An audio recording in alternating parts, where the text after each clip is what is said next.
Hangouts. My name is Charles Carter, and I'll be your host this evening. I want to extend to you my gratitude for you watching Stunthangar Video Hangouts. If you're watching this as a replay, I want you to know that I host these YouTube live streams every Monday and Friday evening, starting at 6:45 p.m. Pacific Standard Time. So please make a note of this so you can watch or be part of the live stream. Plus, we have an after party following the live stream, which is sometimes better than the live stream portion. You must be a registered Stunthangar Forum member to find the link to be part of the live stream and the following after party. Here at Stunthangar Video Hangouts, we talk about building and flying model airplanes, sport flying, competition flying, and what you've been doing lately. To join our conversation, if you are already a member of Stunthangar Forum, you can find the link if you scroll down to a section called At the Bench. Now, if you're not a member or if you're not logged into Stunthangar Forum, the At the Bench link will not appear. Now, if you're not a member, please register at stunthangar.com/SMF. That's stunthangar.com/SMF. You must place a space between your real first and last name when you register. You must also use a valid email address, or Sparky, the proprietor of Stunthangar, will not approve you. Now, if you're inclined to not come in and just enjoy watching us on YouTube, wonderful, fantastic. Please enter your questions or comments in the chat box over here. I'll do my best to make your comments or questions a part of the show. Now, I understand sometimes even I can't get in myself, so be patient. And I will ask our illustrious panel your question or state your comment. And by the way, you only can do this during a live stream. So like I said earlier, I host these YouTube live streams every Monday and Friday evening starting at 6:45 p.m. Pacific Standard Time.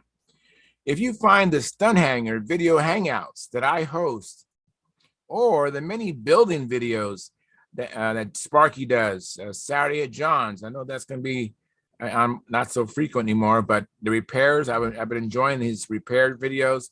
Sparky also does on the spot videos at contests. So if you enjoy all that, find that informative and enjoyable, please hit the thumbs up, thumbs up, thumbs up.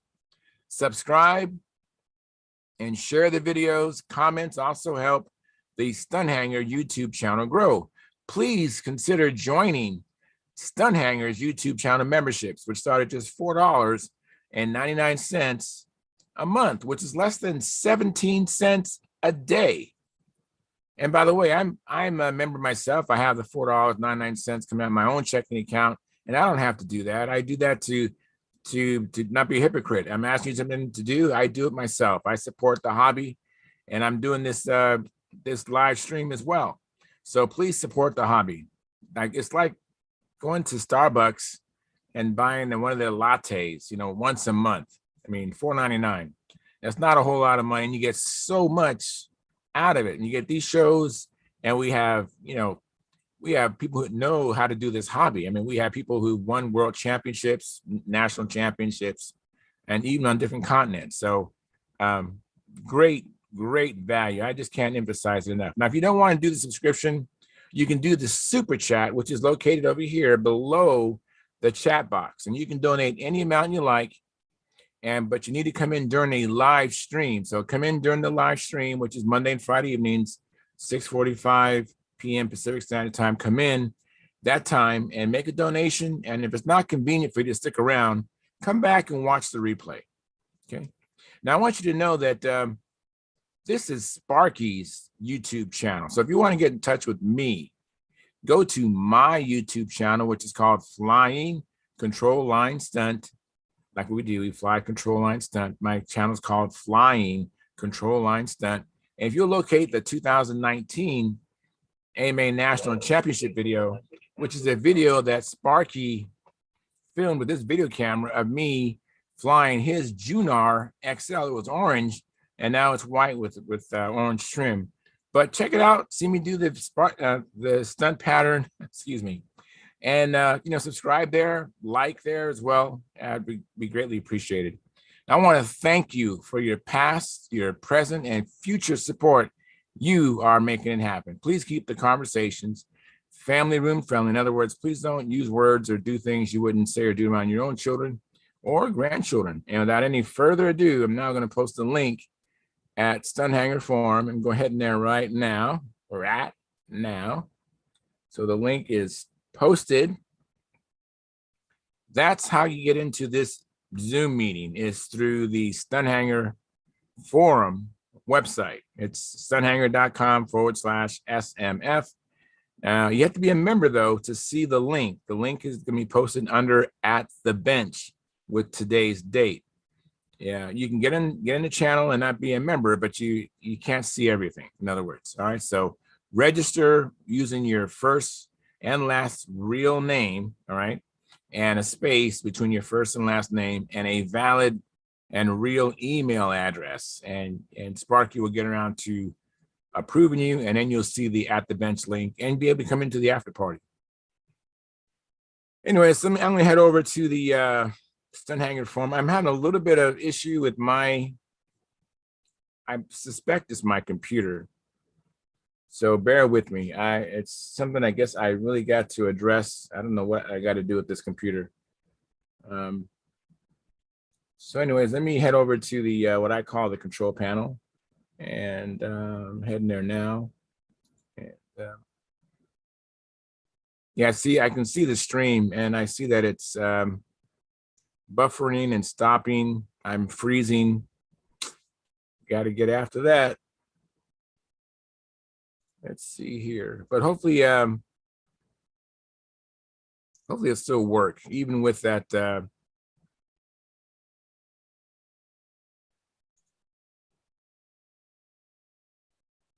Hey Keith, how are you doing? I'm doing good. How about you? I'm doing good, thanks. I'm glad to see you, man. Looks like we don't have very many people here. Not yet. The show takes a while to get into a rhythm, and Yeah. I've sometimes thought it'd be nice to cut the show down to an hour or so, but it seems like sometimes it takes a while for the show to get some feet underneath it. And I'm so, not going to be able to stay very long.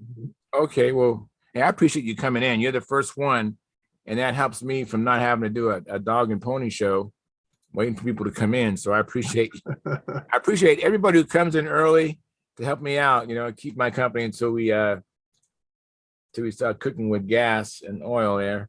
Looks like Daniel Barry Sports Highlights, first one in the chat box. He says, "Yo, thank you, Daniel Barry Sports Highlights." That's his handle. Daniel Barry Sports Highlights is his handle. Then next on there is Terry Mitchell. He says, "Like sent. Hey, Charles, hope you're getting some flying in." I did. I went flying today. I think I flew Tuesday as well. So I'm getting some flying in. I'm still trimming out this Brodak Cardinal profile. Has a LA 46 on it. It's coming around. I'm still trimming it. I think I got the fuel tank really close to where it needs to be. And anyways, I'm going to, here's Marcel Legrand. He says, "Hi, Charles. Hope I imagine all is well." And it is. Thank you very much. So Keith, what you been up to? I've been getting stuff together. I got a great big long checklist to get all my airplanes and the stuff I need to take along when I go to the Nationals relief here in about, week, 2 weeks. And just getting airplanes. I've taken 2 scale airplanes that haven't been run for probably 8, 9 years. So I need to take the tanks out, clean them, and get the engines running and put it all back together. And new big job is done. I guess, yeah, we talked about that before. I'd build a tank, and for some reason there wasn't holding enough fuel. It didn't think, so I built another tank, and still wasn't holding enough. We couldn't get enough fuel in it, and I got looking at them, and I put the darn overflow tube on the wrong side. Oh, So I made the same dumb mistake twice. And so I built another tank that's right, and it's fine now. But good. it takes almost 2 days to make one of those things, and lost a lot of time in that process. Yeah. I mean, I know your tank is kind of complicated because you have those tubes going through the center that you mount it with, right? You put the screw Well, all the way yeah, through. nothing can be on the sides or on the top. Everything has to be from the front of the tank. And because there's just no room for anything else inside the tank compartment. And there's just barely enough room to put the tank in there. And I did build another bigger one, and I ran the engine. It ran for 9 minutes. So crazy. So you have all the pipes forward. Yeah. I thought that you had a brass pipe in the inside the tank that you actually. Well, I'll go get a tank and I'll show you what I'm talking about. All right, thank you.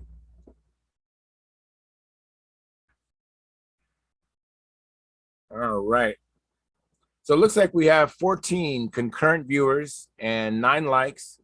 So please smash that like button. That helps the analytics of the show. And consider joining our YouTube channel. It's just $4.99 a month. That's 17 cents a day. And consider subscribing. Subscribing does not cost you anything.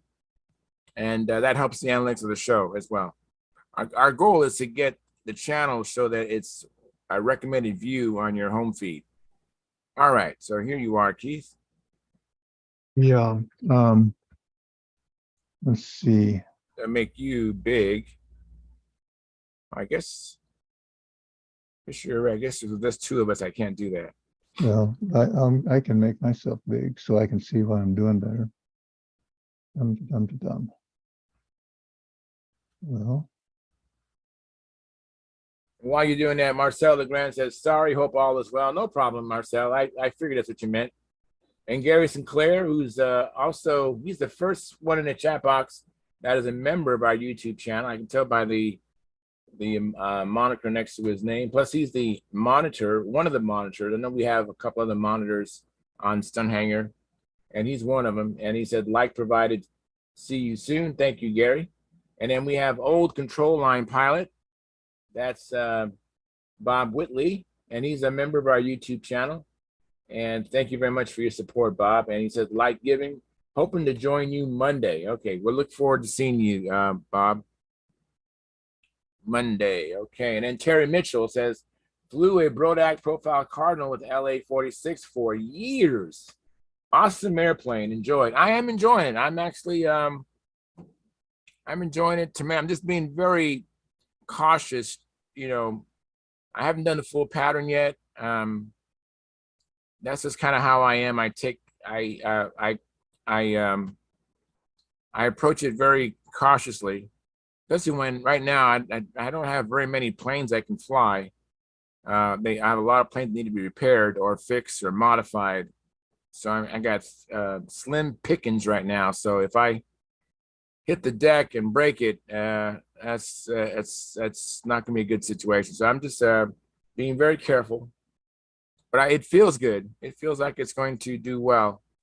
At first, it was turning quicker on outsides. It's getting better. It's not quite exactly symmetrical, but it's getting very, very close. Maybe another tweak or so, and then it should be right on. And then I think it's a little tail heavy. I'm going to start doing some square maneuvers and try to do some hard corners and see if I can get the. I suspect it is a little tail heavy because last time I did an outside square on the last corner, it kicked it when it went up. It kicked the tail out and up. So I suspect it's just a little bit too tail heavy. So I was going to take a little bit of tail weight out. But today was so windy, I really did not want to. I only did what I was comfortable with today because of the wind. I think I'm not sure if it qualifies as blowing a hui, but pretty good for Escondido. Pretty good win.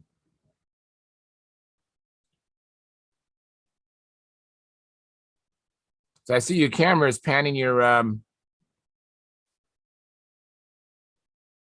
office down there. It's pretty cool. That's a neat place down here. It is.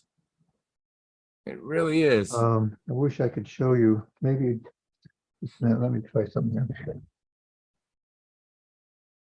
Looks like Stuart from Canada came in, but his camera is not enabled and his mic is muted. Hey, Gordy, how you doing? Oh, hanging out here with my buddy Bart. All right. Bart showed up yesterday. Oh, really? Hey, Yeah. Bart, is he there right next to you? I can't see you, but hi. Hey, Bart, how you doing, man? Long time no see, huh? Yeah, it has been. I can't get into your site from my house Oh, why is that? The internet? because I don't know what to do with it anymore after it's screwed up. Oh, that's too bad. Well, hopefully, I gave up. maybe you can get some 12-year-old to help you. You can get into Stunthangar. Boy, that's true. A 12-year-old will buzz right in there. Yeah, just find a kid, man, and um just show him give him a little bit of money to help you out. Yeah. I know there's a senior center near here in Escondido where they help seniors with the computer. I got to call Sparky, get some help getting the Stunthangar. I can't even get the Stunthangar. My What new happens? is compromised, but because my old one's still registered, I can't get in. What happens when you try to get into Stunthangar? What happens? Just tell me I'm already there, but I'm not. Oh, okay. So I don't know. Yeah, I know it's I have some friends that can't remember their password or hey, here we go. Now we're seeing the fuel tank. Let me make you big. Now that I have more, and hi Ed, by the way. Thank you for coming in, Ed. Yeah, good evening. So here's the tank. Nice soldering there. Well, here is the front end. Okay. Sits right behind the engine, and these pipes have to clear and the engine's sitting right in front of these guys. And this little guy here is the overflow, and I got it on the wrong side of the tank when it's sitting in the airplane. And this is for muffler pressure to the muffler. And then this is the, no, I'm sorry, this is the Pardon me. it comes back into the corner of the wedge back here. And then the uniflow tube goes right in front of where the pickup tube in the wedge here towards the back. Pardon me. So, anyway, like I say, Very it takes good. me That about looks, it that looks takes me about a day to get one of these things put together. that looks excellent. I mean, the soldering looks great, really clean and businesslike, hardly any excess sticking out. So I think you have the end caps going into the tank as Yes, opposed to going around. yes, because it takes up less room in the tank in the box that this thing sits in, and it's easier then to because the flanges aren't on the outside. Why I'm able to get this thing sitting on the tank floor exactly where I want it, and then I'm able to raise it and lower it with different shims under the tank, and then when it gets in the tank box with proper shims underneath for the pickup tube height, then I wedge in soft bolts on the top and on the sides so it doesn't move around. Now, when Rather you than make bolt. that tank, do you use a wooden block to create the shape or No, I use that metal brake thing that Jim I Lee have one. sells. Okay. Have you seen those things? I have one. I have one. Yeah, those I know I haven't used it yet, but I have one. Well, that's what I use for bending the all the basic form of the tank, and then also the end plates. I use that. There's an 1/8 inch overlap inside the tank that all that's soldered onto, and I use that metal brake thing that Jim Lee sells to form all of it. So you must have a small one too, right? You have two sizes of the tank brake. Well, I have a long one for longer tanks. I have this, I think one that's like 6 inches long that did all the work on this one. And it's just a matter how you bolt the sheet metal in the tank in that brake so that you can still have room to be able to bend the flanges up and form the caps like this. So, for example, the corner, the side of the tank where the corners converge. Yeah. So how did you form the end cap using that long break? Because you have what, a half inch and then a bend and a half inch there in the corner for the end cap. Well, yeah, you just use the end of the brake and clamp that onto the metal. So the end of the brake goes on the sheet of metal, and you can bend the flange up without impinging on the flange that you just bent on the first place. So you just go around the tank bending those things up. Okay, I didn't explain that very well, but no, I think I understand what you're saying. I thought I would need to have a real small one to do the end cap. no, you can do it all with the one, except the only one problem is the final flange that you have to build. Why, that's short enough. I got some long flat nosed pliers. I can do that with the long pliers to bend that one up. Okay, see, that's what I was concerned about. That's exactly the area of concern I had, was that last one. How did you close that? Yeah. With that long break, and you have to use a pair of pliers. Yeah, I got long flat nosed. They're flat long nosed pliers. All right. Well, that's, that you cleared the air for me. I don't know if other people can follow us, but that's neat. You did an excellent job. That looks better than what you can buy. Well, if you see it for real, no. Ken Smith used to make tanks for me, and he could make them so professional. It was really nice. Yep. How long does it take to charge that? Well, it takes me about 2 days to make these damn things. How many ounces is that, Keith? This one is right at 5 ounces, and it's way too big. I was able to fill it up, even though, well, I won't go into the details. I was able to fill it up and ran the engine. It ran for 9.5 minutes. Wow. And I can normally, with those big jobs with that engine in it, I get 6.5 minutes on about 4 ounces or less than the 4 ounces, and not quite that much run time when I go to a lower altitude. So does that go into the wing on a big job? Yeah, this sets clear back right in front of the main spar of the wing. So does that mean you have to move your bell crank back or what? Yeah, bell crank's moved back, and it's back probably like 2 inches further back than it should be. But otherwise, it'd be sitting where the tank is. Right. That's the one problem with the big job. There's not much room for a tank, and it has to set inside the wing. Half of it's inside the wing. Yeah.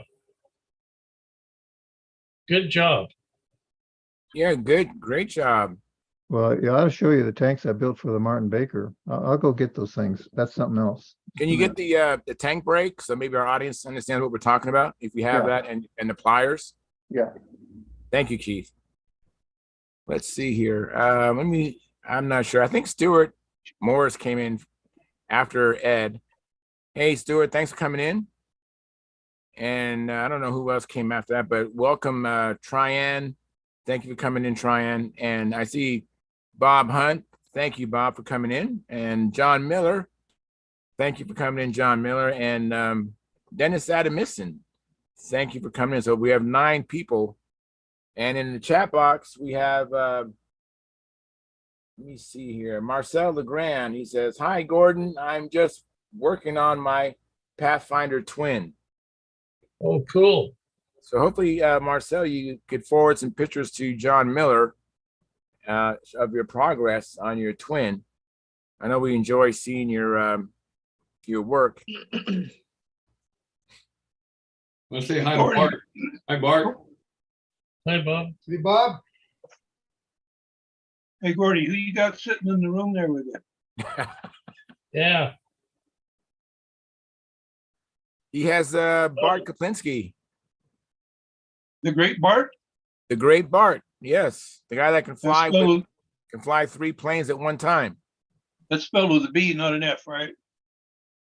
Charles, I saw him do that at Buckeye.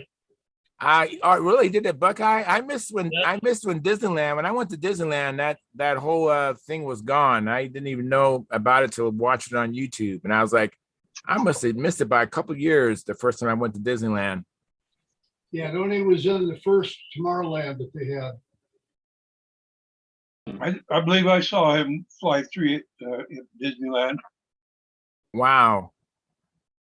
Yeah, So- when I was there, at the 59, Bart wasn't flying for him. And he came in a little after that, but in Buckeye, he showed up with 3 P-40s and they started up bam, bam, bam. And he's got one in his mouth, one in each hand. yeah, I've seen videos of it. It's amazing.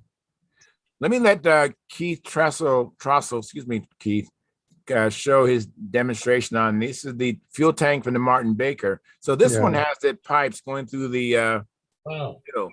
Yeah, that's the mounting for the tubes go through the tank. And there's washers on the inside of the tank, on the bottom and the tank, oh, here on the top of the tank, you can see the washers Mhm. there around the copper tubing to spread the load around, so that thing's held down pretty good. And I've used this on several airplanes and never had any problem with any leaks forming around where those tubes go through the tank like this. It's amazing. Yeah, And, did one like that, Keith, and gave it to Bart on his profile. yeah, I got the idea from Ted Fancher. okay.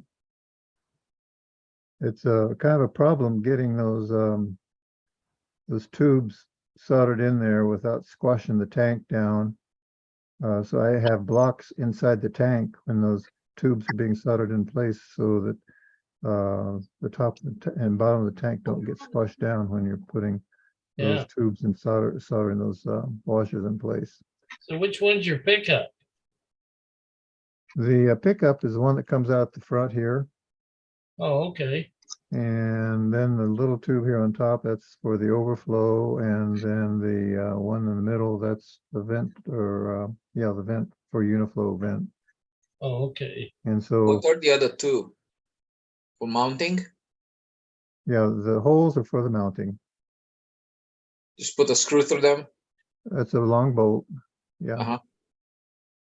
Interesting, I never saw that before. And then you can raise and lower with the shims underneath the tank. Yep. Anyway, the brake we're talking about, here's the short one from Jim Lee. If you're trying to build tanks and you don't have one of these, you're really making work for yourself. Oh, yeah, I've got one. And he sells 2 of them. That's the short one, and then here's the long one. And clamp it down. Well, I need another hand here. The bolts here on the end, you just clamp it over the sheet metal where you want it, and you can position. I make the measurements. I'm measuring to try to keep within like 1/4 of a millimeter where I make my marks to make the bends. So I'm probably closer to a little bit less than 1/2 a millimeter accuracy and bending these tanks. And what gauge And tin do you use, Keith? pardon? What gauge tin do you use? This is 7,000 steel, Okay. and I'm not sure where it came from. Frank McMillan gave me a whole bunch of this stuff years ago, and I still got a lot of it left. I know K&S sells it, by the way, just for the audience, if they want to get some. But 7,000 is what the thickness of this is, and it's really easy to work with, solders well, and never had a problem with it. And you asked about, these are the Okay, that's those are the right, pliers. Matt. Yeah, All right. these come in really handy. Well, here you can't see very well. Oh, There. I can see it. Yeah, those are good. Excellent, man. Thank you so much, Keith. Now I've already made several tanks, but Bill Biles showed me, and he took a piece of wood and he used that to form the tin around the wood, and then the end caps. he basically used that kind of pair of pliers, but he just did that to make the end caps. Yeah, I've tried using blocks of wood as a form, but I haven't been able to adjust the shape of the form to get the exact dimensions I need for the width and the shape of the wedge and all that. Oh, one last question on that seam on that first tank, the seam that went down the length of the side. How do Yeah. you solder that so nice? How is there a have you developed any trick that works for that? Okay, get it shaped up and bent, and then I've got 4 long nose pliers. Here, you put this down on the flat surface, force it down, and then you put those long nose pliers to hold the seam together, and then you turn it over and solder it, and it's done. With those long nose pliers, the solder will still go in even with the pliers clamping it together, and never had a problem. So when the two pieces of metal, do you have like a depression for one to fit on into it, or as far as when you have an overlap of what, 1/8 inch overlap as well? Yeah, it's an 1/8 of an inch. All the overlaps are 1/8 of an inch. Here on the center seam and on the end caps, everything is, I use an 1/8 of an inch Alrighty. Then I reject your call. or 3 millimeters, whichever. So that seam there on the side that long seam there is the is it end up being totally flat? I mean, is one proud and one below it, or are they at the same height? Yeah, Well, did you put a joggle in it? Thank you, Like, Wade. And like I a don't know what Z to call bend. it.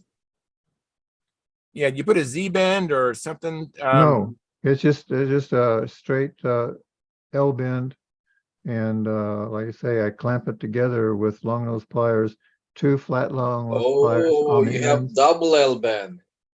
And no, Oh, I know. Okay, I'm with you, Keith. it's just a simple L bend on top and bottom, and then you Mhm. clamp it with the forceps. They're Yeah. gonna just stay nicely together. Yeah, that makes sense. Yeah, and then you solder it with a forceps. There's 4 forceps in this thing, 2 long-nosed flat ones on the ends, and then 2 that have the curve on it, so I can get inside the Mhm. center and clamp it. There's 4 clamps holding this thing in place, the forceps holding it in place, and then you turn it over and run. Well, first you put the flux on where you want the solder, and just run the solder right down there, and it's done. Hmm. And same thing with all the flanges. It's 1/8 inch flanges on the inside, the caps. I should have kept some of the rejects of the caps so you could see more what I'm talking about. Yeah, thank you so much, though, Keith. I mean, I still learned from you this evening, so I appreciate it. And Yeah, I'm sure our audience too is picking up some tidbits. Who maybe never even thought about making their own tank. A lot of people buy these tanks commercially, but Like here where it was. you can't buy a tank like this. no, that you cannot buy. And if you make enough pictures, I mean, John Parker will make you a tank, but you need to send some documentation on what you want. Yeah, well, this one I had to put the taper on the back Okay, there you go. because it goes in and sits underneath the wing, and so this taper here in the back clears the bottom part of the wing, and then I put the taper here on the front for the tank so that it sits behind the engine, and the muffler just clears this thing there. So that's the reason for the shape of this. Yeah, Well, interesting. that probably took a few tries to get it right. Yes, it did. Heck of a lot of measurement and calculations. And this was more than I built 4 of these things, and each one of them is a 2-day operation for sure on these. I imagine your first one you made out of cardstock No, no, or paper. no. Just cut Wow. it out and start soldering. But like I say, on the bins, I have the sheet metal laid out, and I use a red magic marker on the ends. So I put a scratch where each bend goes. And like I say, I'm able to, I think within half a millimeter, put those bends where I want them. So what kind of solder do you use and what flux do you use, Keith? It's silver solder. Silver solder. Now, you know, Bill Biles told me not to use silver solder. That's what I've heard. Why is that? Yeah, Trying to remember. You just need to I clean just- everything up after you're finished. You know, wash it out real good and get all the flux off and but that's the same way of trying to get all the crap out of it because little flakes of solder still show up if you're not careful inside the tank. Anyway, I don't know if I've shown you my office space. Yeah. Well, you know, those World Book encyclopedias, those bring back memories. You know, I still use those things. What year are those? Oh, this goes back into the 60s, I think. I know. I remember when I was in school having to do a report. Well, I had to go to our encyclopedia, World Book encyclopedia. You ever seen an encyclopedia? Yeah, you can still go and do a electronic search and find the stuff now, but I still use those things. And then these next two shows, that's the great books. I don't know whether the Britannica great books. No, we just had the World Book encyclopedia. That's all we had. We're covering this first. That's amazing. That brings back memories. Thank you. And there's my hero wall. All right. Well, thank you for your service. There's, that's my career. That's the flag that was flown the day I retired. And that's the flight I had in the F-15. I was poster boy for ROTC in my second lieutenant days. Very and that's the Streak Eagle. And the certificate there is was carried on the Streak Eagle flights for the time to climb records, which it still holds some of them. And the rest of these things are the organizations I left or was in, and they gave these plaques when they left go somewhere else. Anyway, and there's Thank you. the rest of the room. You've seen, I think, this before. Yeah, but that's still neat. Thank you very much. I appreciate it. Thank you so much for the I wish I had a longer cord. You'd be able to see that whole wall. wow. About 6 airplanes. So we can over there. probably keep the heat a little bit and be okay. But that's as far as my cord will go. Alrighty. I understand. It'll be hot. I can do it. Thank you very much, Keith. Let me see here. I'm going to have to go, Charles. All right, thanks for coming in, Keith. Thank you for being the first one in. I really appreciate that. That helps me out. I don't have to do a dog and pony show to people come in. And right now we're 14 strong. We're going to lose Keith. We'll be down to 13. But thank you, everybody, for coming in. I appreciate it. I didn't say hello, Bart. You need to say hi, Bart. Keith, how are you, buddy? I'm doing fine. Miss you guys. Hey, and heard about Ted Craver. Sorry. Sad. Yeah. Don't go over the edges yet on stuff. Just keep it on the flat and solid. And then I'll... Well, let me see here. Hey, Stuart Morris, you been doing any flying or building? I went tonight. Something we can cut Oh, on. it was pretty good. Oh, So, good. Yeah, it was all right. Did some overhead eights, and God did the clover leaf, and then I did a couple of patterns. I don't know if I got it all right, but pretty good. So it's coming along. Very good. What plane did you fly?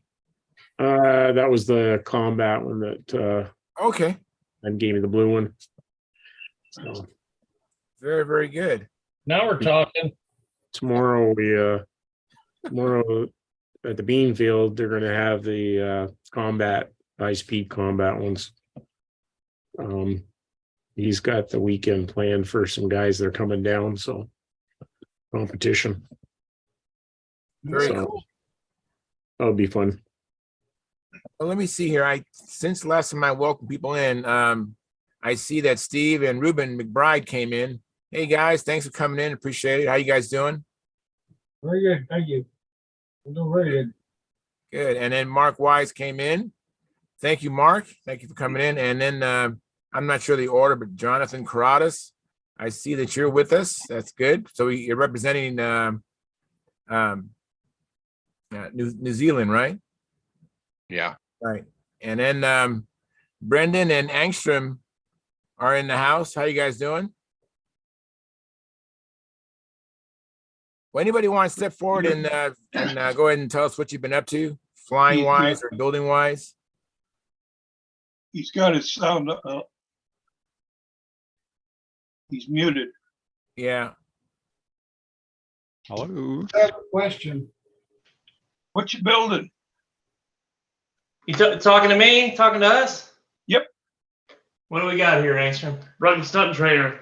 It's a rugged stunt trainer from Phil Cartier's stuff. When we first got into the flying, we bought a whole bunch of them, and he's going to Nats this year, and we want a backup plane. So we're scrambling to really quickly build a rugged stunt trainer to just have a secondary plane in case our main plane bites the dust while we're out there flying.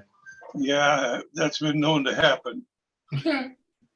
Yeah, so show up with one plane, and you may not even get to compete if something goes wonky out there. Especially we've been out there on some pretty windy occasions, so it can get pretty blustery out there. True that. Yeah, so we're coating the fuselage kind of in advance here before gluing the wing. We've already inserted the wing a couple times and stuff, so now we're just kind of putting the monocoat on prematurely. Because I think our last go around on a plane, we tried to put the monocoat on after securing the wing in there, and it was not easy. I remember that. Yeah. That'd be good. Yeah, and we're not aiming for perfection on the build or the look of it right now. We're just trying to get this thing together as fast as possible, so at least we have something that's a secondary plane. I mean, we're 2.5 weeks away, so I mean, we got to get some flights up in the air on it just to make sure it's trimmed fairly well. So it's got to get in the air. Has Angstrom competed yet in a contest? Yeah, we were at Brodax last week. He placed in the 3 events he did in intermediate. He came in first, second, and third in 3 different events. So that's yeah. cool. Yeah. Congratulations. Oh, thanks. Yeah, as far as we know, I think that Sam Lonke is going to be the only other junior that's competing. I mean, there may be another surprise entry that we don't know of at this point, but we've done the beginner event. He's done the beginner event at the beginning of the Nats week in the past, but we've never done the junior open. So he wanted to see something a little different this time. Are you going to fly in the intermediate event at the Nats? Or advance? No, we're not going to get out there early enough. That's one of the things that's a struggle for us. I think he'd like to go to both and be at the intermediate at the beginning of the week and then fly in the junior open. It's just too big of a request for us. Yeah, that's the day before and then the very last day of or something like that. That is quite a load. So yeah, too much downtime during the middle part there to justify coming out and having the whole family staying in an RV and all that stuff. So, but I think we got some other events eyed up for later in the year. We'll go out to Cleveland and I don't know. We're thinking about the Northern Virginia event. Haven't made it out there before. He's lighting up. I haven't quite told him about that one, but we're thinking about the Northern Virginia event, and yeah, we'll see. the FCM meet in August in Muncie is a really good one too. I don't know what kind of distance that may not be too bad for you, but yeah, it's about 5.5 hours. I've eyed that one before. We might make it out there, but I think as other people know, like just the idea of flying in August, the heat and stuff. I don't know. I'm not much of a I hate hot. I hate hot, sweaty weather. It's better than cold. Yeah. Yeah. Hey guys, I have a question from the chat box. Terry Mitchell's asking, can someone please tell me if any ESC program card will work on any brushless ESC, and what's the best setting for control line? The answer is it depends on both questions. Take it away. That is the God's honest truth. Every single one of them is going to have a slightly different sweet spot. Whether you use a simple ESC with a throttle up timer or with one of something like the climb and dive timer. As far as the programming cards, I've never even tried mixing program cards across the ESCs because that just sounds like a recipe for disaster. So get the one that goes with whatever brand ESC you're using. The one common theme, I think, in any of the ESCs will usually let you set a prop brake, which stops the prop when the battery, when the motor shuts off. And that makes it a lot easier to extend your glide or whatever, when you're making a landing, because a freewheeling prop can actually be more drag than if the prop is stopped.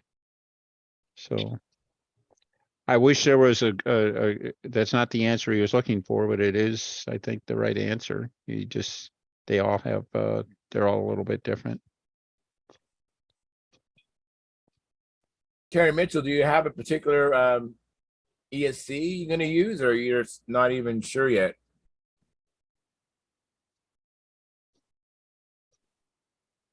We'll wait for his response. And Gordon, you came in really early. I didn't get a chance to. I know that you've been taking 2 steps forward and then 3 steps backward on the Pathfinder wing. Well, I've got the wing here to show you if you'd like to see it. Yeah, please do.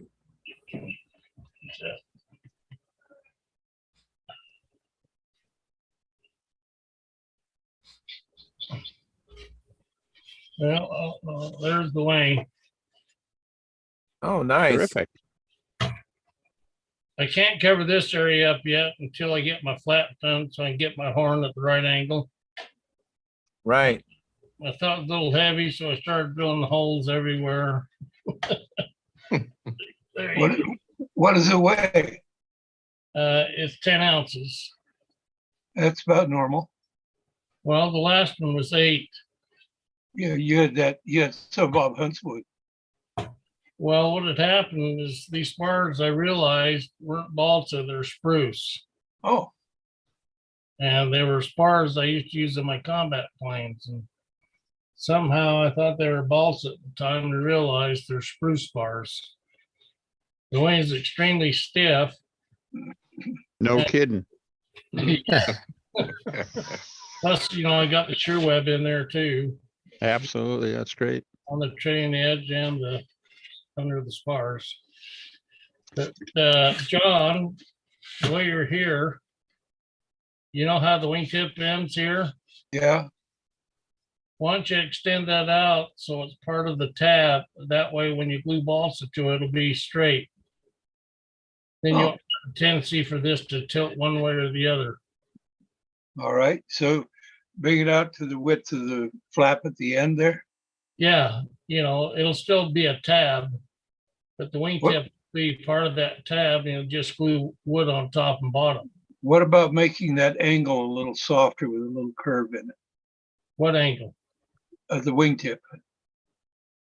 Right now it goes straight back from a radius. Well, when I put the tab on there, this gets all rounded off. I know, but it wouldn't be bad to put a little belly in that straight line there. Not much, just a little bit. I'm not following you, John.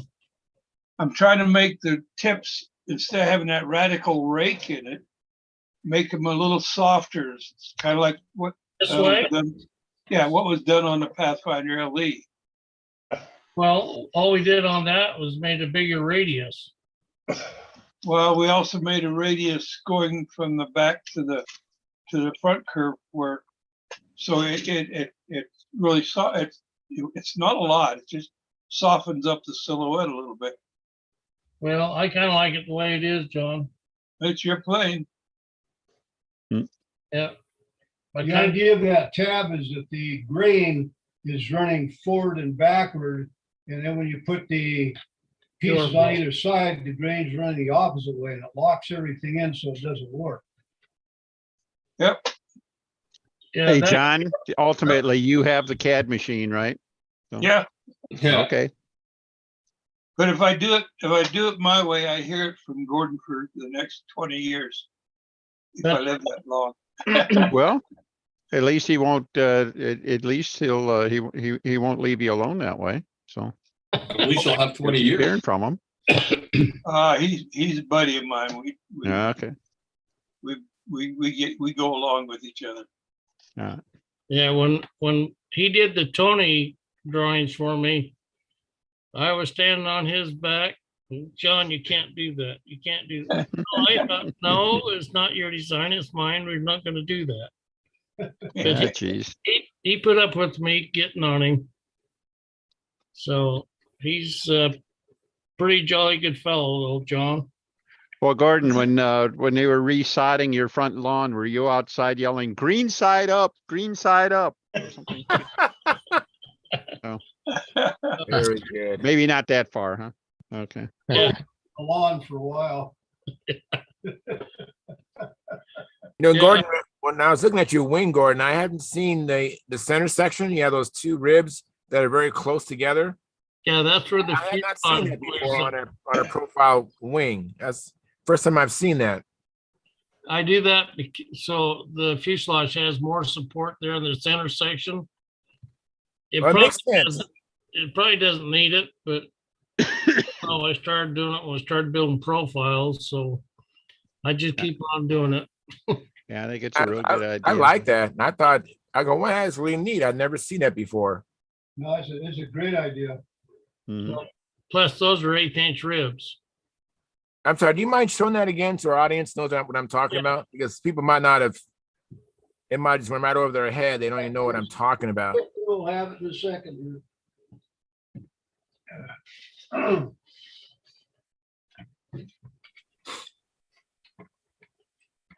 talking about right here. Yes, right. Yes. Yeah. That is an excellent idea. I've never seen that on a profile wing, a profile plane. That is a really good idea.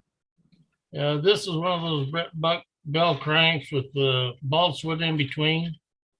Right. And I really like those little black wheels that the lead outs go around. Yeah, Lanyards. I think that's pretty cool. that is. And then the bell crank mount actually goes under the spar. So it ties in the spar with the bell crank, and same with the landing gear. Mm-hmm. The ones that go here go in and glued to the spar. And I think that really ties your landing gear in really nice. So Very good. Thank you so much for showing me It's that. actually, things like that is a reason why spruce is not a bad choice for spars. well, I Even if tell you, it's- Dennis, it was an accident. Well, it's not, and it's not, it's not all that much heavier than balsa. You don't want to use punky balsa for a spar anyway. You might use something a little firm, and Right. spruce, it's just not that big a piece of wood. You can't, it might be a small penalty, but I think the payoff is Basswood really works good. well too. Basswood works well too. And it's actually glues Yeah. better than spruce. Yeah, the biggest problem I had is I couldn't push pins in when I put my molded leading edge on. So I ended up wrapping or putting rubber bands over it to pull it up tight before I glued the Mhm. molded leading edge on. I couldn't push a pin into it, but my fingers and stuff has got so old from age that I just gave up trying to push into those spars. Sounds like you're ready to build I-beams. You don't have to worry Well, about that's that. true. Yep, exactly. You guys, I mean, what? I-beams are great. Yeah. I think they're super easy to build. You can make any shape you want to have, from elliptical platforms to straight taper or whatever. Yep. And they're easy to build. Hey, you guys, I got a response back from Terry Mitchell, and he says, what if you don't know the brand of ESC? I don't know what they are. They're 40 amps and with no name on them. So that's why he asked the question earlier, because he has unidentified ESC. All he knows is that it's a 40 amp. You might find out where he bought it from and trace it back that way. Yeah.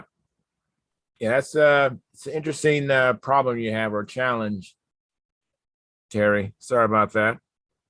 And I know everybody needs to be patient with me. I'm so sorry. I know some people are probably anxious to share or talk, but I'm just trying to do it in order. And Ed, I didn't give you a chance to say what you've been up to and what's going on with you. Okay, I'll do something fairly quick then. Weather hasn't been the greatest, pretty busy work-wise and trying to get ready for the expo, but at Brodax, a gentleman that I was helping out, Pete Klepsik, was trying to sell some planes from a guy that passed away. So I picked this up from him with a OS 40, and the whole idea is I've got something for somebody locally that wants to try control line that they can get into it fairly cheap and ready to go. Yeah. And That then, is I got great. one more. Interesting looking plane. Kind of That's reminds me of a. Is that a twister? He said it was a twister. Yeah, That's what it was. it was screaming twister at me. It kind of reminds me of that plane out of that cartoon movie. What was that Cars movie? The Oh, one the with airplane airplanes. movie. Actually, Pete built a model of that cartoon character. So I'm sure that's where he was going with that. Yeah. Yeah. And what is this? Is this a I think it's is it a censure? Powwow? Yeah. What's the shape of the wing?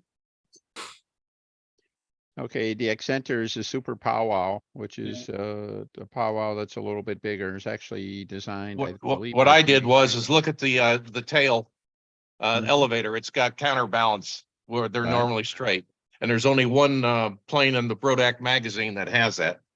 And this has got a Fox what, 35 or 36 in it. Super. nice? So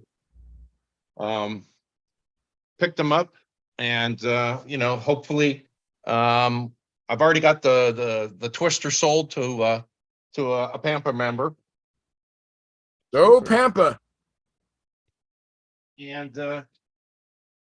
And with two RC clubs wanting me to demonstrate and show them that, I'm working on getting them to get started and try it out. Very cool. Yeah. What's So that plane right behind you to your left? What is that? I know it's probably an RC. well, that's my RC. Nice. Well, that looks very nice. Yeah, it's got a 20cc engine in it. Is that a yak or a super? Yak. Geez, it's been so long. I want to say it's a Yak 54, but I don't remember. It's been so long. Very pretty. that- No, I'm pretty sure it wasn't a Sukhoi because Yeah. the canopy is Yeah. different and things like that. Right. Yeah. So anyway, hope for some weather and get back out there. All right. That's what we're all looking for, some good weather. Yeah. And then I'm not sure who came in after that. But anyways, hey Bob Hunt, you haven't been in a while, and I don't want you to run out of patience. So what's been happening with you?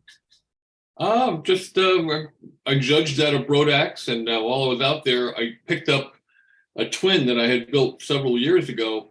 And in a weak moment, when I was having some real bad back problems, I thought I was going to have to retire from all of this. And I sold a whole bunch of stuff, and I regretted selling this big twin. So I saw it on one of Sparky's videos. I sold it to Jerry Haupt, and Jerry Okay. unfortunately passed away. Right, And, right. I guess his wife had it there for a long time, and then Sparky got it, showed it in one of his videos, and I called him up and said, you know, what shape is it in? He says, that's perfect. And I said, do you want to sell it? And he said, yeah. So I went out there to pick it up, and while I was out there, Mark was kind enough to let me judge expert. So I had a good time. Excellent. Very, very good. Yeah. So I got it home, and as advertised, it's virtually perfect. There's one little tiny ding on the bottom of the inboard wing that'll take about 10 seconds to fix, and otherwise it's perfect. So, and it's very, very light. So Why don't you show it to us? yeah, I'll go get it. Hold on. It'll take me a minute. All right. Thank you. Hey, I got a real quick question while he's grabbing that. He brought up judging, and we ran into a thing. The intermediate circle at Brodax has a pretty hefty slant to the flying circle. And so we got in a debate kind of from a judging standpoint. And I'm interested for those who judge what the answer would be. We asked the judges about, okay, are you flying level to yourself? And kind of where your hands are, knowing that on one end of the field, you're going to be 9 feet to be 5 foot level. And on the other side, you're almost dusting the grass. Or are you flying level at more of a slant? And one of the judges told us it would be at a slant. So I'm just kind of interested to hear what the general rule of thumb is on something like that. Is the circle really that bad? Yeah. Yeah, it is. Yeah, the the one area intermediate circle. It's got a lot of roll to it. I don't know Yeah. if it's 9 feet, but it's quite a bit. The rule, as I understand it, is you fly level to yourself. Pick Yeah, the I point- mean, Which would make pick the sense. point at the highest point, and you bring your plane over 5 feet over that, and you keep it at that level all the way around. So it might be 5 or 4 feet, wherever you pick there. On the high side, on a low side, it might be 9 feet. right. But they're going to judge you on the level flight. That's what it says, is level flight. Yeah, level is not following the ground. It's following the level flight, right? Right. If a plane flies level, it doesn't go up the mountains. I think Right. it's Well, yeah, that's what we kind of thought, and but he was telling us level to the ground, and so what I was thinking, like, I mean, literally, you're going up, you're going down, you're going up, you're not actually flying your handle level at all. You're mhm. The other guy said he disagreed. Yeah, the other judge didn't agree with him, but that was one of the judges kind of. That's how they explained it. We ended up moving over to the beginner field that day anyway, where it's nice and flat, so that kind of solved it. But we were in kind of a quandary of what the rule is. Dennis, what's the I was rule? just going to say, I watch, I think the flyer should fly at shoulder height and fly a flat plane all the way around, which means you might be 3 feet on one side and 10 feet on the other or something. It's usually not that much.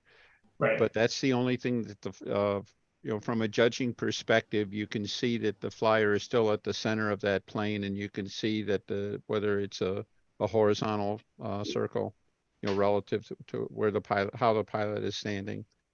And if you do anything else, if you do kind of a terrain following thing, then it actually, think about it, would probably translate to what you did at the top of the maneuver too, to keep it exactly the same height all over the place. And you can really get tangled up in your shorts with that. I think you're a lot better off, both from the flyer standpoint and the judging standpoint, to treat that as a level plane. Basically, pilot shoulder height is a good reference place. That's normally around they're 5 feet tall. So. Oh, wow. Wow, that looks good. I remember that airplane. Is That'd it, be a great airplane. is that electric, Bob? Oh, yeah. Everything I have is electric. There's not a glow. Well, there is a glow engine in the house. Somebody gave me a McCoy 19. I got to get rid of that at the net. But other than that, everything here is electric. So Well, that's beautiful. I built about 8 or 9 years ago, and kind of regretted selling it. Looks like it's pretty light. Looks It weighs like 26, it's 26 ounces as it sits right here now. And it's got about 710 square inches of area. How Wow. much does it So weigh? I'm looking at probably 67, 68 ounces all up. Buddy had one that was 83 ounces, same mannequin of numbers, a different look on it. And his flew very well. He made the top 20. Matter of fact, he played 18th in 2015 with it.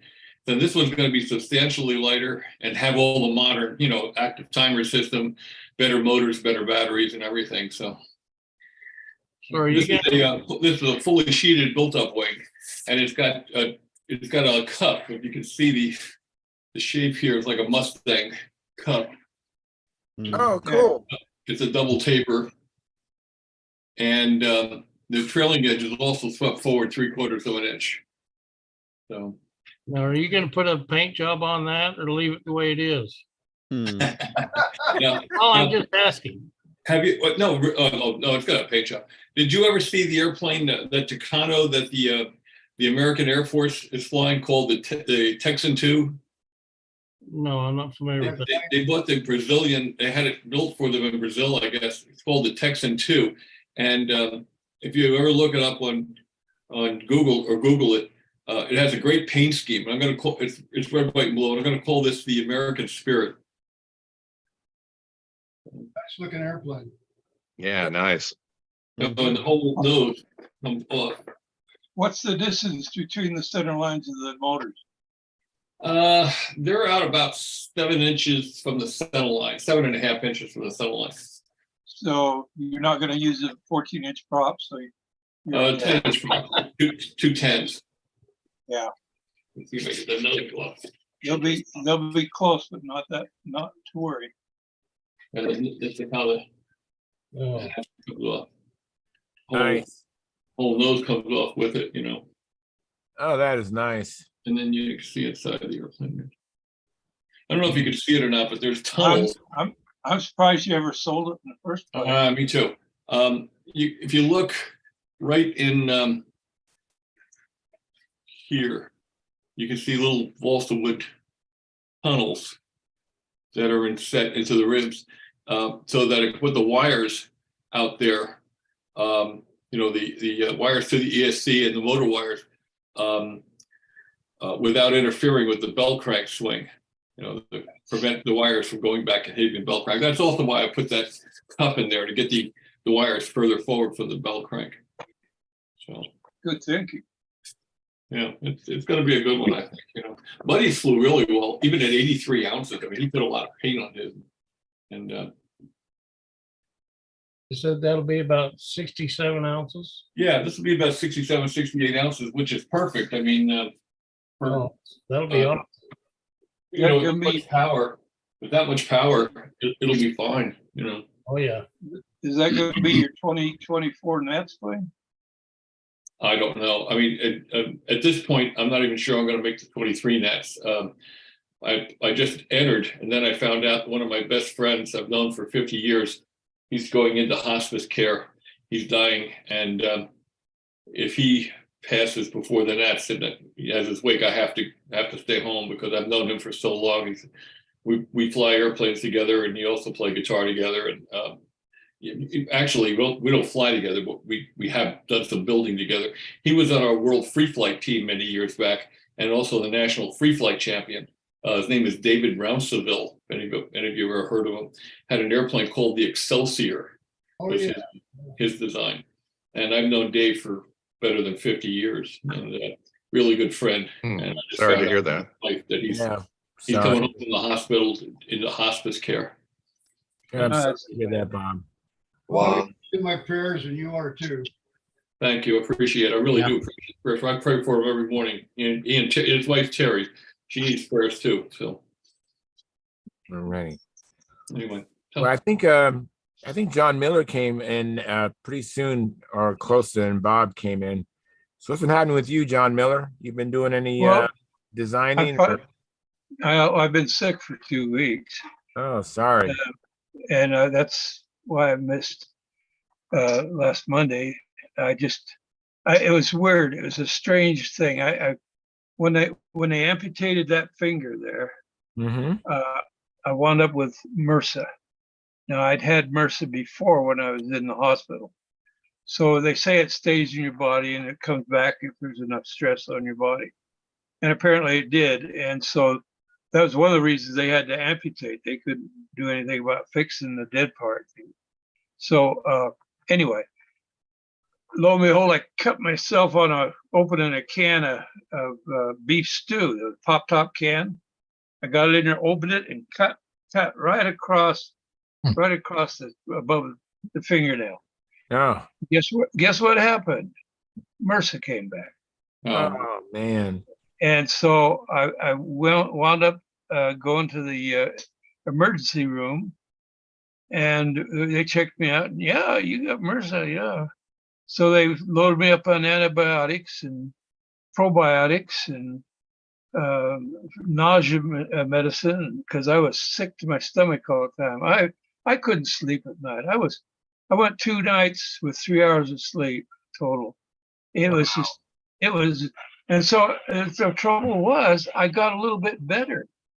And then day before yesterday, I thought, wait a minute. I've been out of pregabalin. I know this is an airplane, but pregabalin settles me down so I can fly an airplane. How's that? So anyway, I was out of that, and one of the side effects is exactly what I was going through at that time. Insomnia. So insomnia, upset stomach, nausea. So I called my my pharmacy and asked them why I hadn't got it. I was 2 weeks late, and I haven't had my meds yet. So we canceled that. I said, well, I wish you'd have told me. You know, well, there was canceled because they said there was some spam, not active. You know, somebody was trying to use my debit card, and we caught that, and I had him shut that card off. So they never let me know, and they shut it and canceled it. So I talked to them yesterday. I said, I wish somebody told me I've been 2 weeks without it, and you know the symptoms, you know what the problem is. And I said, can you get me my order out soon? He said, I'll put it on emergency thing. So as it turned out, it was only $4.20. And he put it on emergency. I got it the next day, yesterday. And I took my first pill, and within an hour, I was starting to feel better. And now I think I've been on 3 pills, and I feel fine, absolutely fine right now. Good. You look good. Yeah. I feel much better. Before I couldn't pay attention. I haven't done anything in the shop because I couldn't pay attention. I couldn't come out here and work on the darn computer because I couldn't pay attention, you know? Right. So anyway, so that's Have you what I've got been any- doing is feeling sorry for myself and getting over being sick. All Have right. you got any That's family better. close by? Better. Pardon? Have you got any family close by? About 150 miles away. They're checking on me. It's my step grandchildren and granddaughter or daughter. I say that just to make understanding, but I call them my daughter and her and my grandchildren. And my daughter is with a girls' camp this week. She waited all year to do it, but she's had her daughter call me twice now just to check on me. See, anything you need, you know, you're only 2 hours away. I'll be down there. Are you in a rural situation, or are you? I'm in a very rural situation. Yeah. You know, it's a farming community, about 7,000 people in the area, and that's half the county. Wow. We're not the county seat, but we're the biggest town in the county. It's been a fun week for the farmers here. You know, they didn't have to dust any of their crops apparently because we had so much rain and bad weather, and their hay crop is just a bonanza. So they're all working feverishly to get it cut while we're between storms because it has to lay in the field about 5 days. Yeah. And well, before the 5 days came, we got a windstorm come through with gusts about 60 knots. Wow. And those that weren't prepared for it, their hay got blown all over the place. So they're doing the best they can to salvage what they got. Anyway, now, John, yeah, who else checks on you? Who else? there's this crazy guy up in Layton. He calls me all the dang time. And I got the police to go check on you. Yes, he did. Don't answer the phone. Well, sometimes I don't have the phone with me. Well, I was glad to hear you just outside. Yeah. Well, no, and I appreciate it, Gordon, when you check on me. Guys, it's no fun. I thought for a while I thought I was probably gonna die. That's how bad I felt. Yeah. Damn. Do you have community health people, community health nurses and that where you are? I do have a home health nurse that comes with the disability of my hands. I can't sort my pills right. She comes and sorts and sets up my pill boxes for me. Checks my temperature, the physical, my blood pressure, and all that. And I thought I might have gotten COVID or something before I figured it out. And so I had COVID tests here. Took a COVID test. And that's good. Negative. So yeah, but that I've got 2 miles away. I've got our hospital, and they're pretty good there. So I could, even sick, I could drive myself over there. Yeah, I know what it's like when you're an old bugger and you're away in the country somewhere and you haven't got a lot of help around you. It's not funny. Well, take care of yourself, mate. Yeah. So thank you, mate. I appreciate that. Hey, Jonathan, since you was talking, tell me about your hip. How you feeling? You feeling good? Oh yeah, my mic was muted before I had things going on, but I was going to start off by saying, like I said to Sparky the other day, rumors of me being alive and jumping around like a spring chicken are greatly exaggerated. But I am feeling good. I'm coming right pretty quick. I was well looked after, and everything went well. And it's great to be back with you guys. I sort of lay there in bed sometimes looking at the ceiling and thinking about what you guys would be up to and how nice it'll be once again when I get to stand up and go around in circles all by myself instead of in a chair. What it'll be like to fly again properly, So I'm looking forward to it. I bet. And so thanks for all your thoughts and wishes. Oh, absolutely. And another comrade of yours, Mark Lumen, he just came out of the hospital too. So Mark, you doing all right? Yeah, we're doing good. Oh, I saw you, Mark. Yeah. Yeah. I saw you were in hospital one day, yeah. Yeah. It's good. Good you got out as well.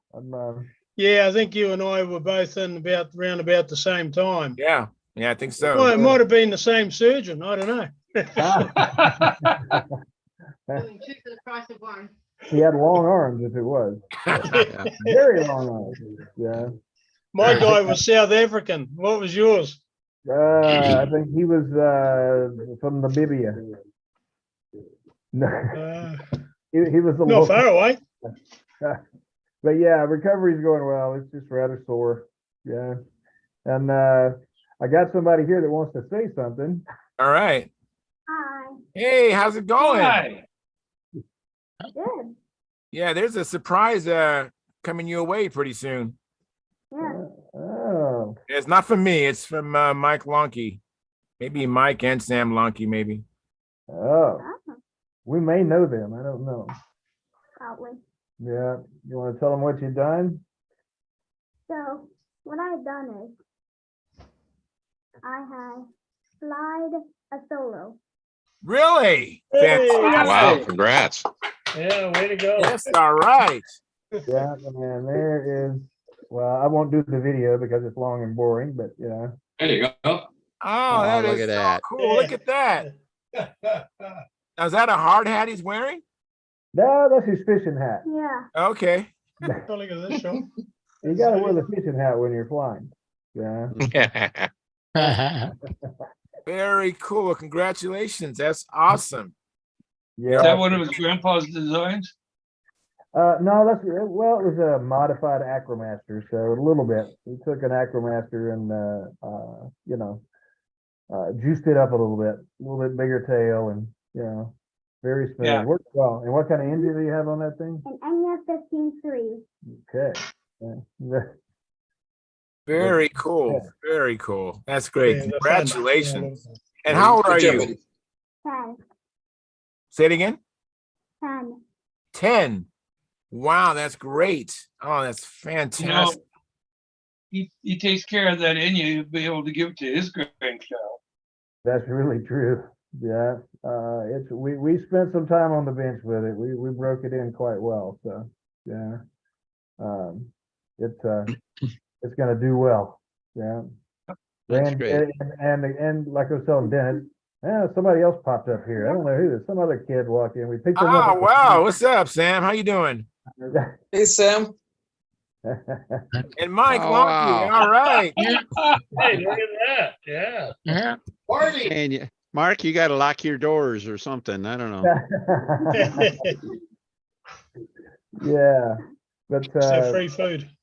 yeah, I was telling the other story about the yellow spinner. It's been maybe a year or so ago. I think Mr. Dennis was talking about airplanes, and that's why we had to put the yellow spinner on. That's So I right. asked Mr. Dennis why you have to have a yellow spinner. So you can use that like electric starter thing. Well, that too, but Mr. Dennis has a theory that if you have a yellow spinner, that the yellow spinners are afraid of the ground. Oh. You don't want the spinner in the ground. That's bad luck. So. That's right. Yeah. Mhm. And now here's the surprise. Oh, look at that. Oh, look at that. Oh, man, lucky guy you are. That is A great. combat monster. Oh, It's that's like awesome. We're like a rugged stunt trainer, basically. Mike put that together, and yeah, we'll throw him an engine and some lines on there, and yeah. Wow. Cool. Very You're good. gonna have fun with that. Oh, Yeah, well. very good. Yeah. Awesome. You know, he will have no shortage of airplanes. So. Yeah. Yes. I know kids, they just clean up because there's so few of them. We all just throw stuff at them, you know, Oh yeah, keep yeah, them in the game. So that's good. that's true. Awesome. Dan. Fantastic. Thank you very much. Yeah, well, I mean, I won't ruin the update. You want to give an update from today, or you want to? Today was fast, F2D fast. Sam won his first, it was double elimination. We had 12 flyers, 12 pilots. Sam won his first two matches, so we were pretty hopeful he was going to go a lot farther because he didn't have a loss going into round 3, but then he stunk up and lost the next 2, so he was out. But he flew 4 rounds fast F2D, and he did really well and got a lot of encouragement from all the guys. I mean, all the top F2D guys are here, man. It was a lot of fun, good time. Tomorrow is regular F2D, 2 airplane F2D, and we're not sure if we're going to do triple elimination over the next 2 days or if we're going to fly a double tomorrow and then have another start of another contest for another double on Sunday. We're going to figure that out. But great weather, great hospitality. Dave Tribble made tacos for us tonight, so we ate like kings. We've been using the shop. Of course, we had to do a few repairs because the knucklehead over here. So Dave was nice enough to let us use his shop, and we got our stuff repaired and ready to go for tomorrow. So Now this Good is luck. a contest or is this the team trials? no, this is a contest. This is a Kansas City F2D contest. This is Andy and Carrie Miners contest.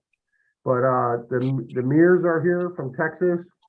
Bob and Andy. Bill Maywald is here from Los Angeles. Dan Kinder is here. Dave Fisher from Minnesota. Of course, Andy, Carrie, Anna, Austin. Alan DeVue is here. Alan DeVue won it all today. The guy was on fire, man. We were flying for kills today, and he killed every opponent in 15 seconds, man. Wow. The horn went, bam, 15 seconds, Alan DeVue. So, who else? Maywald got second. Maywald got second. Fisher was third. Fisher was No, third. no, no, Bob. Bob was third, and Dave Fisher was fourth. First and second got it right. And, Jeff Johnson is here too. Oh, yeah. Jeff Johnson. And, Chuck Rudner. Chuck and, his wife are here as well. A lot of people. Oh, Chuck Rudner was there. I'm sorry? Chuck Rudner was there. Chuck is here. Yeah, he's here for the whole weekend. Him and Muffy, they drove their Tesla out. Oh, Howard. tell him I said hi, will you? I will, Gordon. I will. Yeah, we've flown against each other in Whittier. Nice. Yeah. But I can't say enough about these guys, man. They're great people. They're very encouraging to Sam. They're giving us a lot of help, and today was the first day and it was awesome. We had a great time. Great time. Good deal. Is he flying, Who? Chuck? Yeah. Yeah, Chuck's fun. Yeah. Well, Yeah. he must be younger than me then. I'm an Yeah, old Chuck's man. fine. And Muffy helped count cuts today. He was counting cuts And timing. and timing. Yeah. Well on time. Oh, okay, yeah. What about Stubblefield? Stubbs didn't make this one. He wasn't here. We saw Stubbs at Joe Nall back in May. Stubbs came to Joe Nall for the air-to-air combat event, along with the Mears and James McKinney and Lester Horry, and we had a whole bunch of Texans at Joe Nall for sure. Oh, So I'm eyeing that lumber behind you, Mike. Did you have a chance to dude. weigh some of that lumber? oh my God. The price on it, it all says Bud Nosen and it's like 39 cents a sheet or something, man. Oh man. It says 4 LB. I don't know what that means. You should ship it to me. It's under the ones that says 3 LB. So yeah. good You're luck. trying to replace your son's inheritance, Bob? Oh yeah, but most of that's Dave's, as you know. But we went in a pile together here, and we've got a good supply, so that's good. Yeah, I've been Very good. Looks using, nice and tight. using the building opportunities with Dave's mentors, so that's good. Yeah, yeah. And I want to tell you guys, Mark and Dave and Mark's wife Whitney, they've been great hosts so far, man. They put us up here and saved us a big hotel bill for 4 days that we're here, and they're feeding us, they're taking care of us, and it's great, man. I love that they're doing that for us. That's awesome. That happens. Sounds great. Great. Mark, you're looking, how you doing? How are you feeling, Mark? Rough, but it'll get better. Yeah. Okay. Yeah, he got out of hospital yesterday. Yeah. Yeah. And putting on house guests. Wow, it's easy. His wife's doing all the work anyway. I do want to mention one more thing before I get out of here. Doc Holliday was out here today. Oh, wow. Perfect. It's great. Doc Holliday came out and hung out for a little while. How's he doing? Great. He's good. He's good. Mike didn't say he's doing good. He was over at the house here a couple weeks ago, and it was just having some mobility problems. Maybe just a bad day, but apparently he was getting around pretty good today. So, yeah, he was walking around checking stuff out. He was there for about 3 hours today. Well, that's good. Did his kid drive him out, or who drove him out? No, he said he stole a car. Oh, really? That's what he said. There's more than one way to get to the contest, right? That's right. Right. Yeah. Well, good stuff, guys. We just wanted to check in, and like I say, I think I got a couple weeks. Jonathan, I think you can understand too. Would you have a hip replaced, right? Jonathan? You're muted. Yes, yeah, sorry, I was muted. Yeah, I had a hip replacement. What did you have done? I had some spinal surgery. I had some, that's right. some floor jacks and several rods and a bunch of screws, and they got it back stable. But it's it's where I need to be now. So I got to, as any of this goes, you know, a couple of weeks of rough recovery, and it's a great Yeah. weight program. So yeah. Yeah. Yeah, Mark, I Yeah. got the same hardware that you have. Oh yeah, Yeah, yeah. except they did mine in 1992. Wow, they probably had to open you up a lot more. I didn't do bad. I've only got a couple of 4-inch long incisions, two on one each side of the spine, and one 3-inch down the middle of the spine. So Yeah, that's Was it a scoliosis? no, it's some old injury basically. Apparently, years ago, I had broken or cracked the facet, and those between 4 and 5 and 5 and S1 had been just become really misaligned and loose going this way. Yeah. Wow.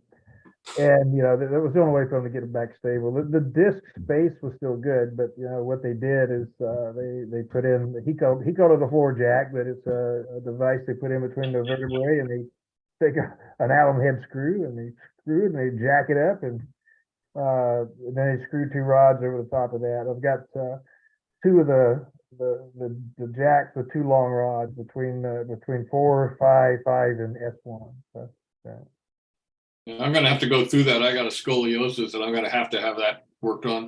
that is almost the same thing. Yeah. Yeah. Where they get that straight. I mean, honestly, I have to say, I mean, the surgery was surgery is what it is, but go in as strong as you can go in. Yeah. And I used to think that pain pills were just designed to make you feel good and forget about the pain. But they actually, when you're actually in pain, they actually help the pain. Yeah. How about it? Yeah. So about another week of those, and I can start picking up sharp objects again. So yeah. All right. Hey, well, thanks for checking in. I appreciate it, Mark. Charles, You betcha. Who was that? can I ask a quick question? Because I got to go. It's getting late. Go ahead, Stuart. I just wondered with if you build a plane and you go into the competition to get points for it, do you have to build it 100% yourself? Like No. the deal You with have to either build the fuselage or the wing. They can't both be prefab. You have to build one or the other. One main component, you have to install the controls, and you have to finish it. Okay, yeah. Well, Len helped me with he covered one side of the wing to show me how to do it, and then I covered the other. That's good. And he did the ailerons, and then I'm going to do the tail and everything. But that's pretty much all he's going to do. So I didn't know if that would be okay or not. Yeah, you install the controls. Yeah, I put them in. Yeah, and you're good. Okay. That's all I want to find out. Yeah. You guys have a good night. I got to go. It's getting All late. right. Thank you, Stuart, for coming in. Appreciate it. All right. Good Cheers. night. Hey, Charles, Yeah. can I have one more thing I want to show before this gets to it? Is that showing? Yeah. Yeah. Nice. Love it. Oh, that looks great. Man, I That's love the new twin. the twin rudders. I love how the shape of them. That looks neat. Yeah, it's kind of like it kind of looks like a demented warthog. Yeah, that looks great. Yeah, it come out at 63 ounces with everything on board, battery and everything. It's about 660 squares, and it's the tightest turning airplane I've ever owned in my life. Wow. Wow. And I attribute that to the twin rudders preventing span-wise flow off the elevators. It doesn't even have the hinge gap sealed yet, and it still turns tighter than anything I've ever flown or seen. What size prop? Those are those badass 10.5s. 10.5. Okay. And they're matched sets, the left and a right. And it's got the What's your tail moment on that? 17. Okay. Hear that, Gordon? So what do you attribute the faster turn? 17 is pretty. I think that the twin rudders, all the twin rudder airplanes I've had, and I've had a few, have all turned very well. And they've all had a lot of elevator authority. Not so much touchy, but just a tremendous amount of elevator authority. And I contribute that to the lack of the span-wise flow. They trap the air onto the elevators. Agree. The fact that you have two 10-inch props giving you 20 inches of disc span, blowing artificial air blast right over those. And I think that's what can attribute that turn to that. It also locks like a freight train, and it also does rounds better than anything I've had. So this is a really good airplane. I'm really happy with it. And it's got a Cobra 2814 870s in it. It's got a 6S 2600 ion pack and two Talon 35 ESCs with the latest firmware, which allows them to govern at a lower RPM. Right. So, Bob, didn't you fly my VUM there at BSC one year? I'm sorry? Didn't you fly my VUM with the twin rudders? Yes, I did. What? Yeah, in the VUM challenge. I think I won the VUM challenge, didn't I? Yeah, I had Wiley and Billy and you. And even that guy behind you. Even that guy behind you. Yeah. I'm pretty sure I won that. I mean, I think all of us said we won it, but I'm pretty sure I did. We all flew that airplane and with Billy and me and who else? I don't know, Bobby McDonald, somebody in there. Well, what? Ted Ted Fatcher. You were supposed to fly it, and we started up. Billy cut across the circle and picked the handle up. Yeah. Catch you out of your turn. When Billy landed, he said to me, he says, you're going to win this thing. He said, this is your airplane. This flies just like your Genesis. He says, this is your Genesis. I picked it up, and sure enough, it felt like I've owned it for 20 years, you know. It was very easy to fly. Oh man, was that easy to fly. Anyway, this is what I've been working on and finally got it done. So that looks nice. That looks very thanks. nice. Awesome, beautiful. Yeah. Does that have retracts in it? It's fitted for retracts, but I didn't put them in this time. I might put them in next year. Although where I'm flying right now off a grass field, even though it's rolled and I have the keys to the mower so I can mow it down to the nubs. I still don't think the retracts would hold up over extended practice. Not that I'm getting any extended practice, but I like that was kind of a fad for me doing the retracts. I had to get it out of my system, and I did it on the second wind. But I think that it's not practical for long-term practice and things, you know. So, and they fly just as well with the gear down. Yeah. I know that we have a lot of people in here. I'm trying to get everybody have a chance to talk, and I see that these chats between us. Let me let Mark in, and then Tryan, and let's see. Yeah, let's do that. So Mark, go ahead, Mark. Oh, and then Ruben, if you have something, Ruben, how about you're after Tryan? Okay, Ruben. Oh, I've been doing pretty good too. I've been sick like a dog myself. Yeah. I got congestive heart failure, and it's really making breathing impossible. And sleeping, like John said, I can't sleep at night either. So, Oh, I'm sorry to hear that, Ruben. yeah, I'm on my way to a different land. Yeah. You're too young for that. Was that I say you're too young for that. 74? Yeah, you're still young. You're still young, Ruben. I tell you what, I take about 14 pills a day, and I can't breathe worth a damn. I can't walk 20 feet without being out of breath. Wow. And I've been to the lung doctor. I've been for all kinds of CAT scans and heart scans and you name it, and the heart is not doing too good. So Sorry to hear that, but hopefully things Yeah, get better. sorry to hear that. I'm here to help Steve with his contest and everything come November, if I still could be alive for it. Oh, you better be there. I want to see you again. Yeah. Right now, you wake up every day, you wonder if tomorrow's going to wake up tomorrow. Wow. Okay. That's the story for me, but, you know, I love the hobby. Yes, you do. I heard you. Let me let Mark Wise in, and then we'll go to Tryan. Go ahead, Mark. And hi, Steve Smith. Thanks for coming in, by the way. Thanks. I'll make it as quick as I can. It's good to be home. Yeah. I've been home a lot, and I guess a couple of weeks I'll be gone another 9 days for the Nats. We sent out a survey to every Pampa member. Steve, thank you for getting back to us, and I think we sent you one that you've already completed. So thank you, buddy.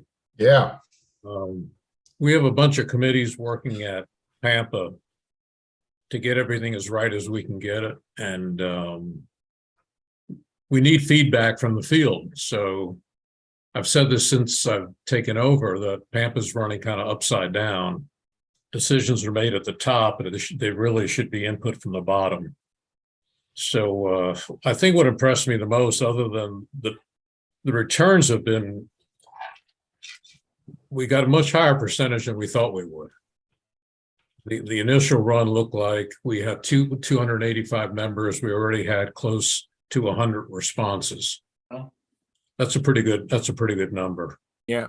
And we'll share that when we can quantify everything. A couple little problems with it. In some cases, it went to spam. Yeah.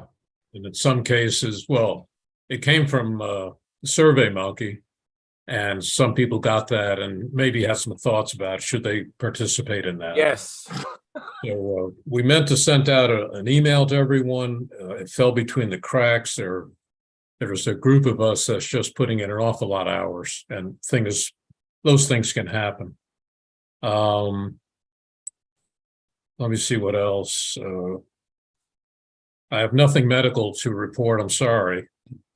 That's good. That's good. Yeah. I feel for all you guys. We all have our issues. Yes. I think Brodak went well. I listened to the Monday, I guess it was the Monday video that you guys did, and there seemed to be favorable comments. And just selfishly, I counted all the comments about the guys who run the event and Sandy and her team, and that totaled 0. So when you run an event, don't anticipate getting a lot of, official feedback. But during the contest, guys are real nice, and it's an easy group to work with. So the Nats is coming up. You may hear something about, I'm in the crosshairs apparently of a few people regarding the 2024 World Championships. They are going to be held unless the FAI turns us down, which is almost impossible. They'll be held next August at Muncie. And I'm looking forward to that, even though right now I'm the event director, which I'll do if I have to. It's kind of one of those deals. I wish someone else would take it who has more experience, and maybe someone will, but if they don't, I'm already collecting a lot of articles and background information and all that stuff. I think it's going to be great that it's held in this country. For the Flyers, I think we'll have a great turnout in October in, I guess it's Houston, for the team trials. Because when you have it here, it's a heck of a lot easier than getting passports and going through all that. My take on it is strictly this. I agreed to do it for control line stunt because I'm a pilot's guy. I'm doing it for the 4 people that will qualify. The 3 flyers and the alternate. The rest of it isn't that important to me. That's just my point of view. The way it's run, we'll do the best job we can. It's not our rules, they're FAI rules. In some ways, ours are better. They just are flat better. But to me, it's like running Formula One. You use those rules no matter what track you're driving your car on. It's and it's not our event. And the way it was done was probably not the most democratic, but you have to make some decisions. So a lot going on. I'm trying to focus right now on the banquet because I look at that as something really positive. A lot of work's gone into it. I think it's going to be a great night. If you want to go, you need to get tickets real quick. So I have to report to Ball State with a final number. And right now we're right about 100. So I think it's going to be a spectacular evening with Win Paul going over his incredible books. So we're busy. I just wanted to get that out, especially the survey. If you got one and you haven't sent it back, we'd really appreciate it. If you didn't get one, let me know. let me know real quick and I'll get you one. Okay. I didn't. That's it. Good seeing all you guys, and thanks for giving me a few minutes. Sure. You know, I did get the survey and I did it right away. Goes through And the- but when I hit submit, I go, did it go? Did it submit? I wasn't sure. So I got a response from, I guess, saying I didn't submit it. So Tim I guess, Stan, I guess I got to do it again, I guess. But yeah, I did do it when I first got it. I did it right away. Spent some time, wrote some exquisite comments, you know, in my opinion.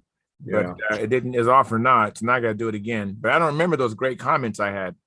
Well, no, that's fine. One of the things I'd like everyone to know, whether they're Pampa members or not, is that to do this, the committee, which I'm a member of, but I'm not the head of the committee. I didn't want to be. It was $300 a year to work with SurveyMonkey. The guys asked me, what do you think? And I said, I have a little problem with that because we're spending a lot on the banquet and we're not a rich organization. So Scott Richland, Tim Stagg, another member of the committee, and Jim Barry each wrote a check for $100. Nice. Wow. Nice. Okay, I call that commitment. You know, Yeah. a lot of people talk, these guys do. And That's and awesome. I have great respect and for them for doing that. So it's important to us, you know, we want Pampa to stick around as long as possible and to be as good an organization as you can be. So those guys really stepped up. I think we got 3 committees going. You know, I've said it many times. I don't want to be Pampa. I'll lead it, but I don't want to be the organization. So that's why the committees have popped up to let people really have, you know, free spirit, take a look at things and then present it to the council. So looking forward to the Nats. I wish I could be home a little bit more, you know, quite honestly. But that's okay. That's okay. It's good to do things for other people. Yeah. Mark, Thank you very much. Mark, Rob. what is the latest on Win Paul's book? Is he definitely going to have them at the Nats? Yes, he is. He already has orders for over 100. How do we make a pre-order? Well, you can, I don't have it right in front of me, but you can send an email to Win. Okay. Okay, you can do it that way. That's probably the best way to do it. If you're going to be at the banquet, then it's not a problem. No. And I understand that if he runs out of books there, his publisher is going to go back to Kentucky, fill up the van again, and come back. Okay. During just- that week. Just for information's sake, because I've went out for years and years and years on this. These books are going to be list priced at $225. But at the Nationals, you can buy them for $200. And if you pick them up at the Nationals or have someone transport them back for you, if you pay for them, you then win a check made out to Butler Books quickly. He can then send back the books with someone who's going to the Nationals from your area. I'm bringing a whole bunch of them back for people here on the East Coast, and you save the postage, which is going to be significant because these are big books in a sleeve. It's top drawer quality, and so I would recommend, if you want a set, find someone who's going to be at the Nationals to pick them up for you. Yep. Yeah. It's a 2-volume set too. So Yeah. Yeah. So thank you guys. You're welcome. And I think Dennis, you had your hand raised, and I know John Miller had his hand raised. You didn't, Dennis? Oh, I You're did. muted. You're muted, Dennis. You're muted, Denny. There we go. I did have something I want to show off, but Oh that yeah, was- Tryon's next, and then as far as Okay. sharing, and then go ahead, John Miller. Go ahead. I just had a question for Mark. I understand that I'm an ex-PAPA member just because I've been too lazy to send in my fees. But I understand you're gonna send ex-members a survey also. To former members? Yeah. Yes. It's a different survey, but yes. We All think right. that's very valuable. You know, to talk to people who are no longer members and find out why and what they like, what they didn't like, what we can do to improve things. Yeah, I'll Yeah, be that's looking gonna be forward. fairly large mailing. Might be about 500-600. Yeah. I'll be looking We're forward talking to it. mail or email? It's email. Okay, Yep. I'm looking. It And takes welcome, very little time to fill out. I want to welcome Philip Bailey and Tim Jess. Thanks for coming in, you guys. Appreciate it. And Tryan's going to share something with us. Okay, so can you make me big? All right, You're sure. big. You are big, my man. All right, so you guys all know that I have a friend of our family just coming to our place and doing work and stuff like that. So today we're working on his wing, and we finished the cap strips. We put all the cap strips on the wing, and then we proceeded to work on the wing tips. So I was teaching him my technique on how I make the wing tips, how I shape them so they are equal, they're symmetric, and they're the same on all sides. So the idea was fairly simple. Just you start with it like this, and obviously just tack glue it into the wing, right? And Right. you just use the wing basically as a sanding block. We Mhm. just put some tape right here on the root of the wing because we didn't want to touch the cap strips or something like that. We put a piece of paper back here, a thicker piece of paper, right? And we also tape that to the wing, so we have something to put our sanding block on top. So that way it's going to glide nicely back and forth. It's not going to dig in, not going to destroy top of the ribs and stuff like that. So that was to achieve this shape, right? But Right. now the trick is to get something that's symmetric, and this is the trick right here. So what you do, you draw your lines like this. Mm-hmm. So you create a new flat surface, right? Okay. And this can be any ratio that you pick for yourself, right? Right. And then as the next step would be to, so this is the first step, and we did it the same on both of them. All Okay. right. So this is the first step, and as the next step, what I would do is, just for sake of example here, I just probably just do something like maybe go a third of the way in here and say something like that.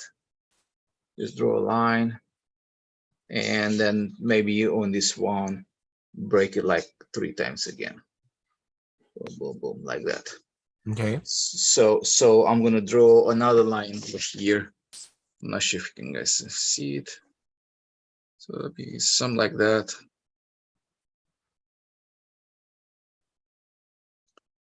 It doesn't have to be super precise, but as long as you are somewhat consistent, you should be good to go.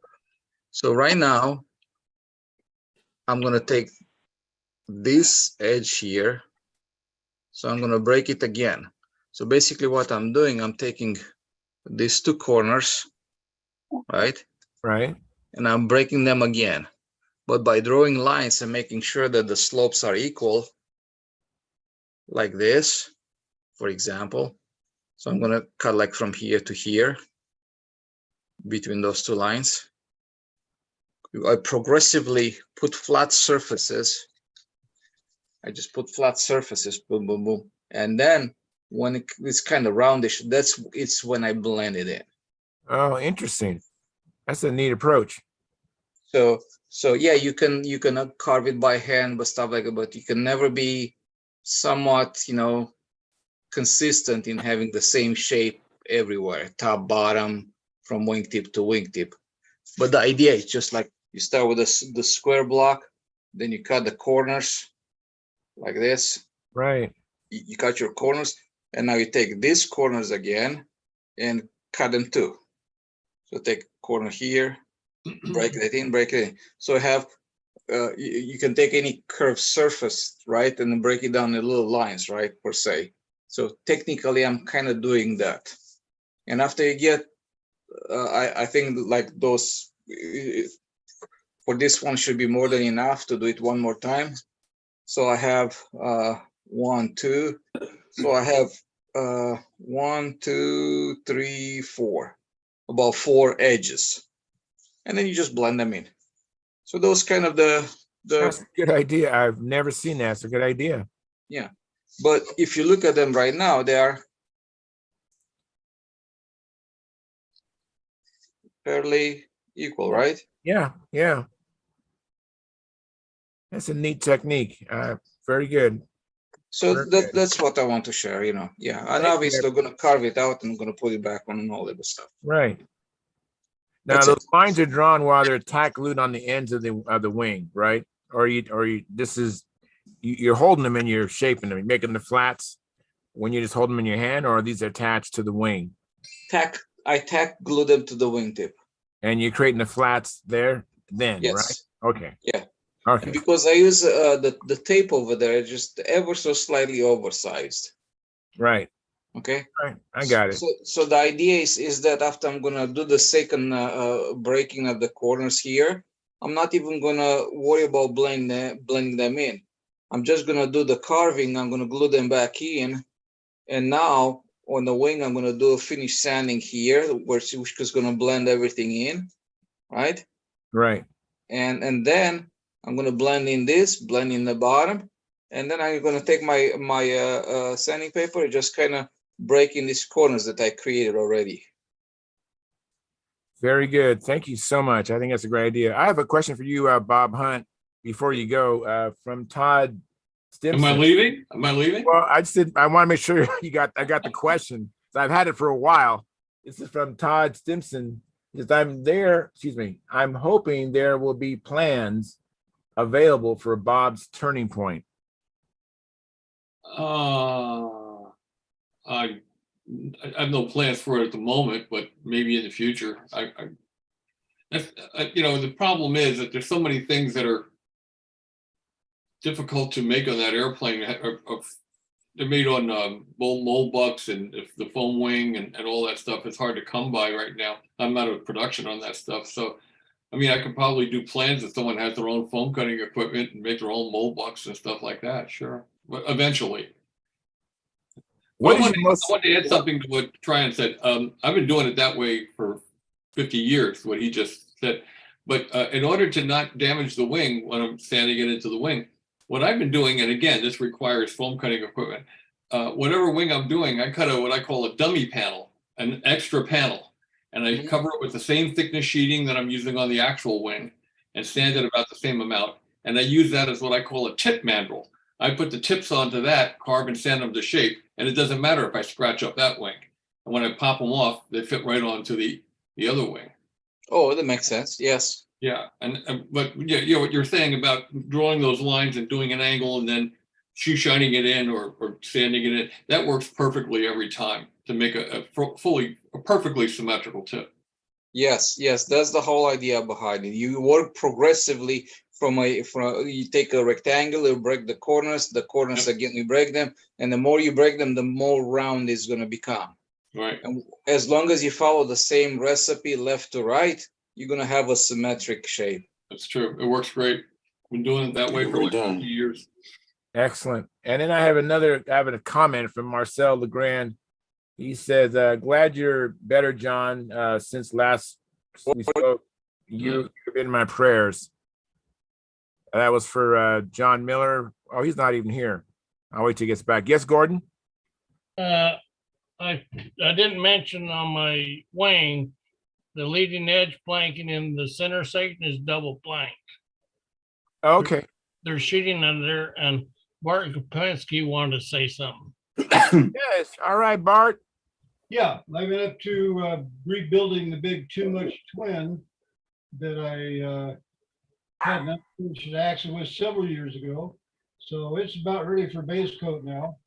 And also, does anybody know who cut the laser parts for Al Reed's Millennium Mustang? Yes, it was Tank Tankersley. Ty what? Tank Tankersley is the name I had for him. He cut Al's BBQB kit. He did the BBQ bit. BBQB had the 72. Then he did another one he called something different, but the only difference was it had a 91 in the front of it. If you look at his models, one's 201, one's 102. They both look just alike. His Millennium Mustang, which is Millennium, the Millennium Mustang. Yeah, Tank cut that too. I have plans for his mini one that he won second at World's with.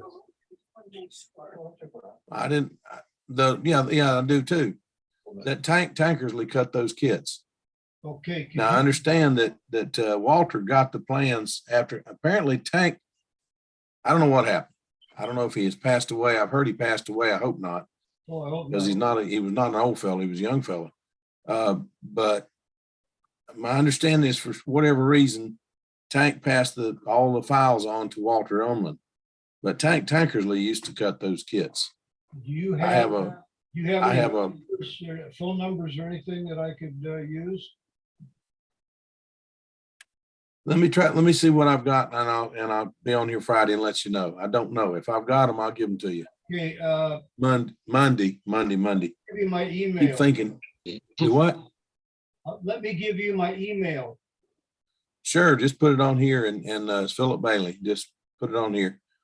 Put a personal PM me, and I'll mail you back with it just as soon as I find it. I'll go down there in the morning. Great, that'd be great. See what I can do. I'm considering building that airplane. I've always loved it. And, Me too. It's a beautiful kit.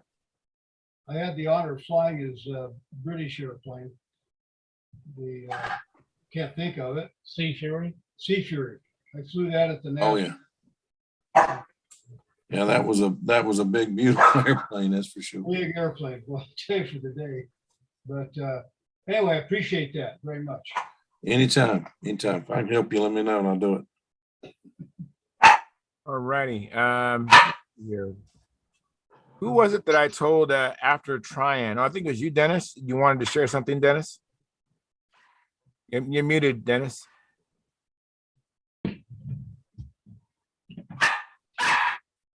Oh, I was just did another electric conversion. This one was just a little bit different from some of the others, so I thought I'd show it off some.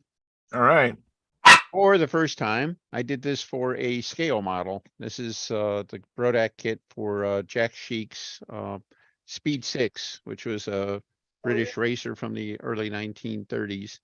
Very much a low wing airplane with dihedral and stuff like that. It's got a very short nose and got a vertical CG issue. What also interested me is the fact that it was designed by Jack. It's got a real nice symmetrical wing in it. It's got a very long tail, 21% stab and elevator on a very long tail moment. So I thought it's probably got potential to be at least a sports stunner. There's no flaps or anything like that, but I thought it could fly pretty well. And what this conversion is unique, what makes this one unique, normally on the ones I do for stunt planes, I try to center all the components, but of course on a scale model, especially on a profile scale model, a lot of people like having a finished surface, one of the fuselage sides completely finished, and then they'll put all of the stuff in on the other side. You understand what I mean? So normally, like on a glow airplane, all of the stuff is bolted on one side. They have a big cheek cowl on the inboard side, and they can do all of the scale modeling and stuff on that. So of course, this is actually smooth on the outboard side. However, and I actually went online in Stunthangar and asked if people prefer having the right side, the outboard side of the fuselage smooth or the inboard side.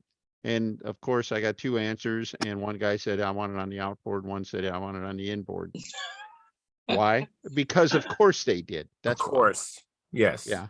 So my answer, of course, and that's what it looks like. If it's You can flip it. Everything's on the inside, but it's push it all the way made through so that you can also install a battery box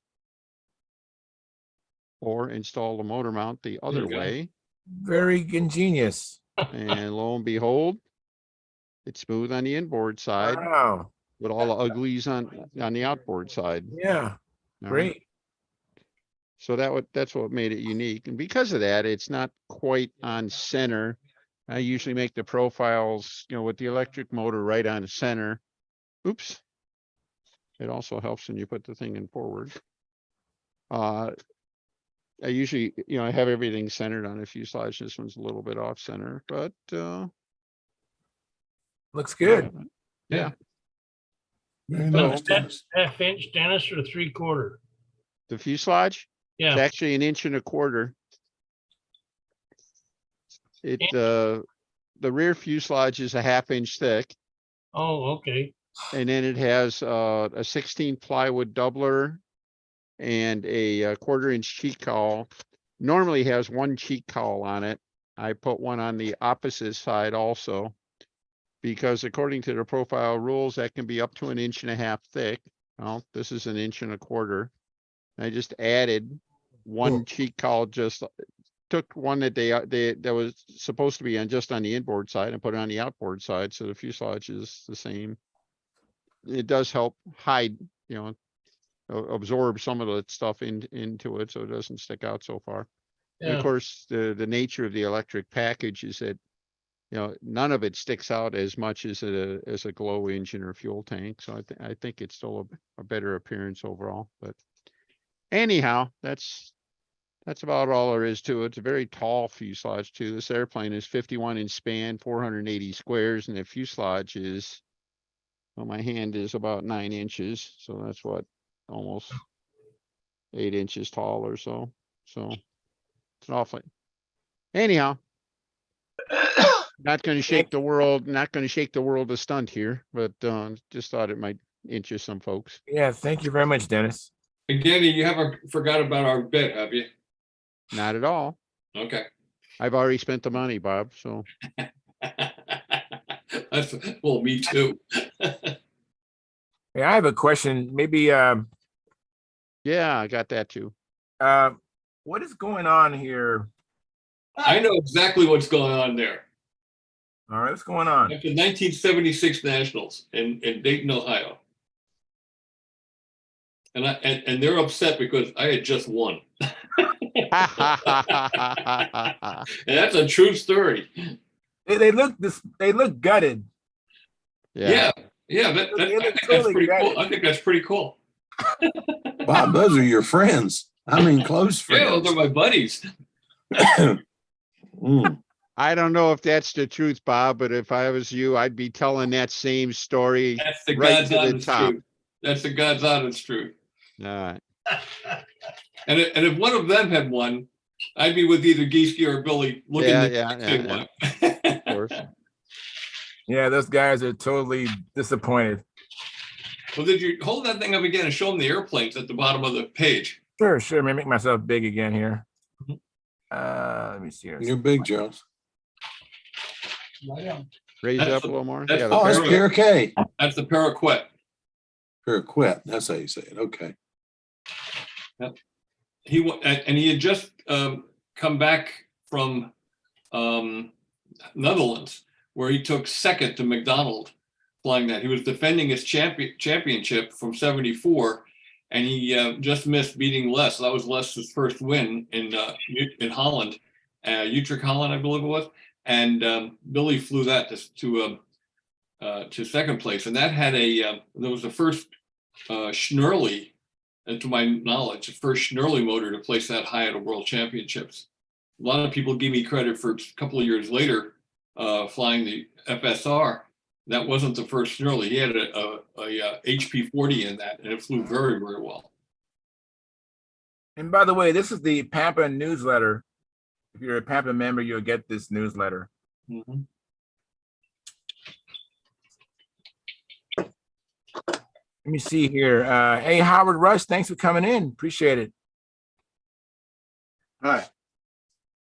And I see Tony Sabindetto is in here also. Thank you, Tony. Hello.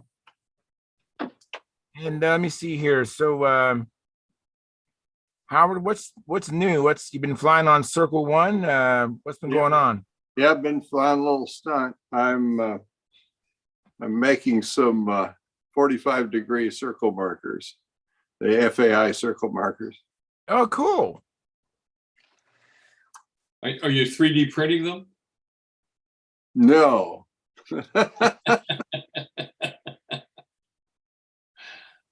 Very cool. Well, if he after the World Championship, you can put him on Circle 1 at home, huh? I'm going to put him on Circle 1 in the next day or so. Very cool. And hey, Tim Just, you came in. I appreciate you coming in. What's going on with you, Tim? You're muted. He's speechless. You're muted, Tim.